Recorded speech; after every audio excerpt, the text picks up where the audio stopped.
We can't take the complexity out of running a sales operation, but we can help people think and manage it a whole lot better.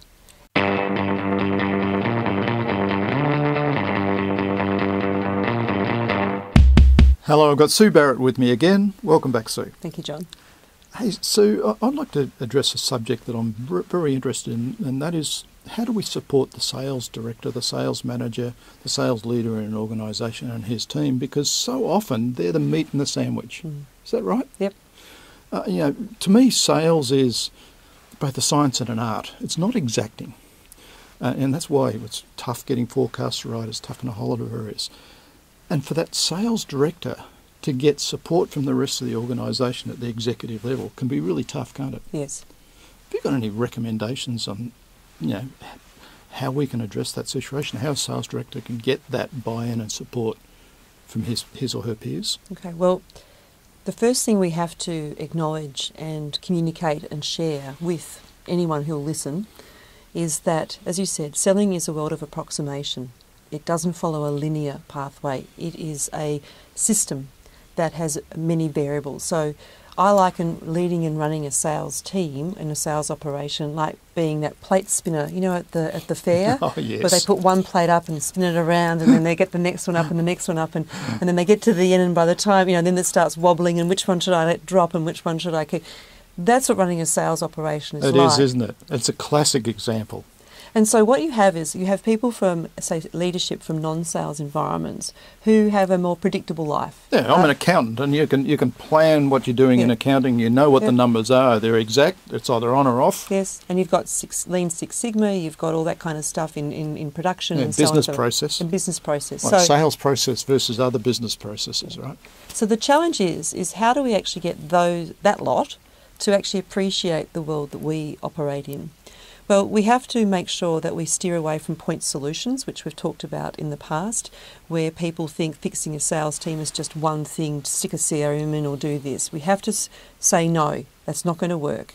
What we have to do is actually explain the various components of a sales system and then actually allow these non-sales executives to participate in the development of that.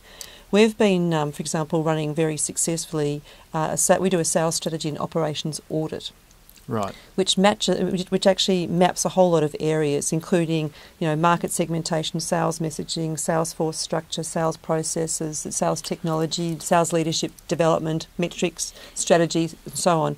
And so it maps all of those things. And we deliberately ask the sales leaders to invite the non-sales exec, to complete the audit, right, and then be part of actually developing the sales strategy. And every single time we've had non-sales exec come in, all of a sudden they've gone, oh my God, I now understand why my demands and requests for accurate pipelines and forecasts are never going to happen. So if we can make sure that people understand that this is plate spinning scenario happening, and have an appreciation of that, and then work in support of, which bits can I provide you with good data and information, sales manager, sales leader? How can I help you make better, accurate reports, right, and so on and so forth. If we work that way, rather than pointing fingers at the sales leadership team and the sales team going, them, they're not producing, and work with them with these moving plates, spinning plates, then I think you'll find that there is a lot more teamwork, a lot more appreciation, buy-in and support of us going out into a variable system trying to deliver results. And probably a lot more support, the earlier subject we had, of everybody in the organisation has a role to play in sales. Yeah. So the science and the art, you've got culture, you've got people's mindset and skills, but you've also then got strategy and operational management and organising that in a way that actually makes sense. We can't take the complexity out of running a sales operation, but we can help people think and manage it a whole lot better. And then respect that it will always be like this. It's not going to be linear.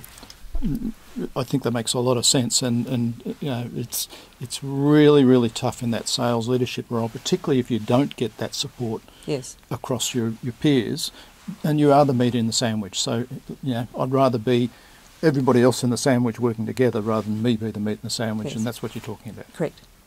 Thank you very much, Sue. My Great pleasure. advice. Thank you.